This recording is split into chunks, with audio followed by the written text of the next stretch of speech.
Please be seated. So as advertised, we have our ofrenda up, and as I went to look for some more artwork about the celebration of the Day of the Dead, all these things from Northern Europe kept cropping up, and I kept looking, wondering what this was all about, and then I realized that Christian faith has long aligned itself with the natural intent of folks and their orientation toward holiness. I knew before today that this Triduum, these 3 days of All Hallows Eve, today All Saints Day, and tomorrow the celebration and the remembrance of all the faithful departed, coincided with remembrances of a similar nature in Ireland. Paying attention to what the Celtic spirituality and what the Irish would call the thin places, where the difference, the space between heaven and earth, the separation is oftentimes just gossamer thin. And we can feel the presence of God and the presence of those whom we love and see no longer in ways that are different and more powerful than they might be otherwise. And the church has attuned itself to those. It has found in its wisdom, or perhaps in the wisdom that surrounded it, that there is something to be gained in not pushing against the river.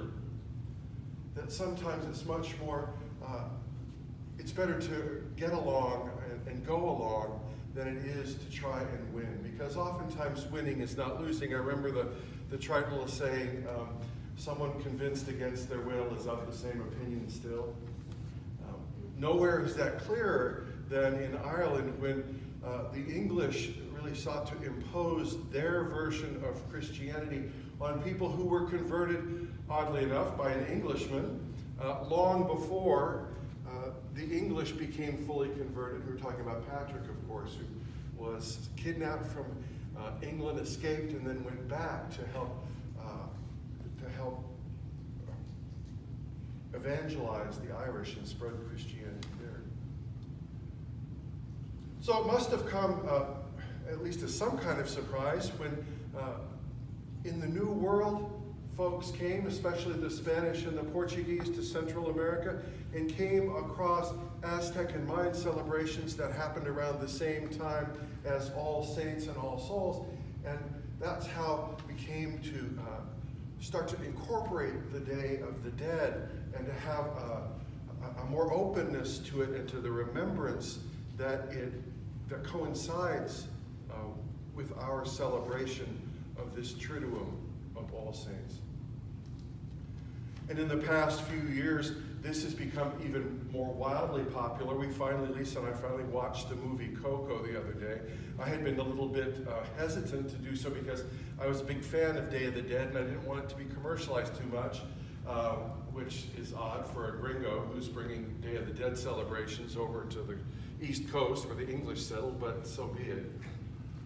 In fact, Lisa and I were at Eastern Shore Chapel for a concert the other day, a couple weeks ago, and Cameron Randall, who is the priest in charge there, he said, well, y'all ought to come down. We're going to do Day of the Dead on November the 1st. I may not have a job on the 2nd, but we're going to do Day of the Dead.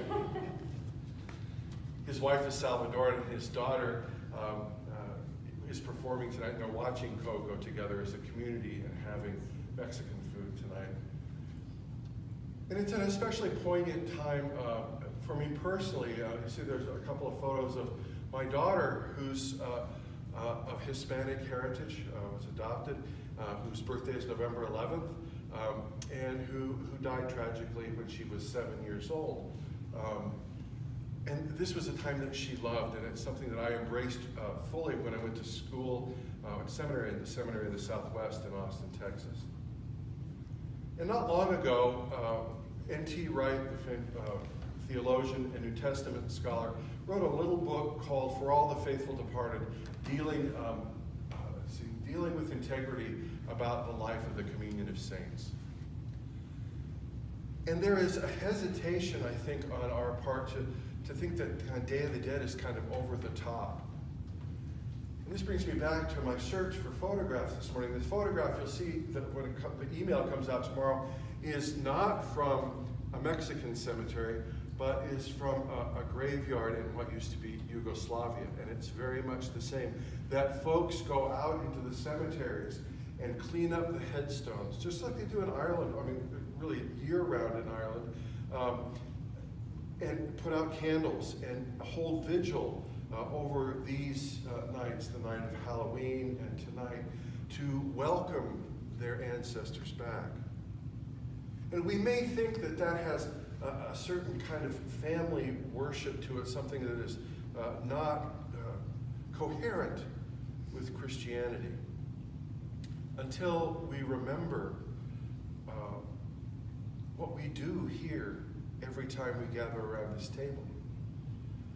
That we make a claim that we are gathering at the banquet, the heavenly banquet, with all those whom we love and see no longer, who have passed into the nearer presence, and that this is a timeless feast that goes on. We're doing this backwards, by the way, which, now that you've known me for a year, was not going to surprise any of you at all, I'm sure, that we're doing the Feast of All Souls, or All the Faithful Departed, before we're doing All Saints, and we're going to do that well after All Saints Day, which is today, and that's okay. I also learned today that in the Catholic Church, in some countries, the expression of All Saints is an octave, is a whole week of celebrations and commemoration of this great cloud of witnesses that surrounds us. And we hearken back to the burial service, and they may seem a little bit morbid until we read and explore the theology that we proclaim, in particular in our prayer book, is that the liturgy of burial, the liturgy of the dead, is an Easter liturgy. It finds all its meaning in the resurrection. And so should we find all our meaning in the resurrection. We were at clergy conference this week, and on what was it, Tuesday night, I guess, honey, that we had, Lisa was tired. She had not slept as well the night before, so she went to bed, and I went and sat around the fire with the bishop and some other folks, and the question came up, what's the stuff that you has happened to you in ministry that you could not make up? And actually, one of the things mentioned came out of this reading from Wisdom that John read today. He said, oh yeah, we were at a funeral one time, and we had made bulletins for everybody because we wanted to make sure that people didn't have to juggle prayer books, so we put the entire text of this in here. So it says, in the sight of others they were punished, but their hope is full of immortality. And spell check, change that, said their hope is full of immorality. It might be a tool for evangelism, but it's not consistent with the Christian faith. But we still have the message of this story of hope, the story that Al told about, that Paul talks about in Thessalonians, is that the grief that we have in being parted from those whom we love but see no longer is not unchristian. We don't grieve, as the text said, as those who have no hope, because our hope is in the communion of saints, and that hope is lived out every time we gather around the table. One of the great things about the old architecture of churches, when they had the east-facing altar, when it was stuck to the wall, I remember learning when I was a child, said the reason they do that because that's just a little part of the heavenly banquet table that sticks out into this world. And just on the other side of that is everyone whom we have ever known and loved and been loved by. And that in the heart of God exist all those who we will love in the future and who will come after us and may have opportunity to look to us as examples of faith. So we embrace this day that we celebrate today, that's actually tomorrow today.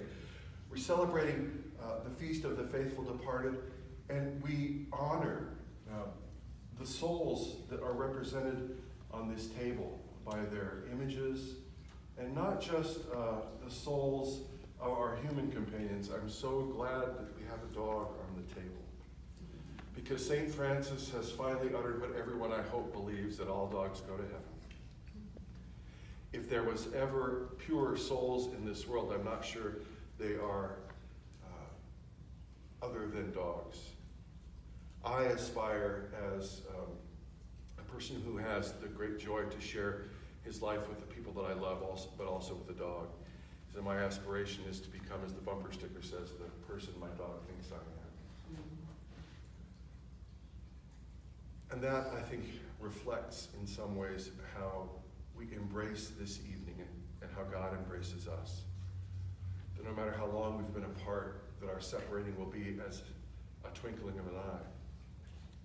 And that God and those whom we love but see no longer will be so incredibly happy to see us. We will not dwell on the times that we were apart.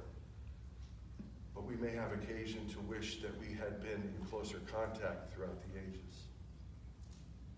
One of the great things I learned in seminary was from a wise man who preached kind of the same thing at every funeral service, and you'll hear me say the same thing at every funeral service, and he said that death ends a life, that it need not end a relationship.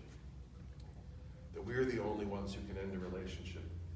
And for us who claim the Christian faith, who claim the core of that faith being that Christ has died, Christ is risen, Christ will come again, we don't grieve as those who have no hope. That our relationships can remain firm and strong, and that we should not be too self-conscious when we speak to people who have gone from this life to the next. Because those relationships are as strong as what we put into them, right? In some ways, John Lennon was a pretty good theologian, that the love you take is equal to the love you make. That how we invest ourselves in the relationships of our formation and our heritage in the faith are as strong as the effort we put into maintaining them. So this night, I invite you, as we conclude the prayers of the people, we'll enter a little bit of silence, I invite you to go over and light some candles of remembrance for the important people who are in your communion of saints. For the great cloud of witnesses that surround us here, the photographs that Bert was so thoughtful to take off the wall from kind of the Rogues Gallery, and the Hall of Fame of folks of St. Mark's who have gone to their reward. And for us to just sit in the presence of those whom we love but see no longer. For those who, as Ephesians says to us, surround us as a great cloud of witnesses. And may their witness to us give us the courage to be witnesses to this world, which is desperately thirsty and ravenously hungry for the holiness that is expressed and offered at this table. May we all, through the mercies of God, walk in his light and be attentive to and to cultivate and continue to nurture the relationships with those whom we love but see no longer. We pray tonight for all the faithful departed in the name of God, Creator, Redeemer, and Sanctifier. Amen.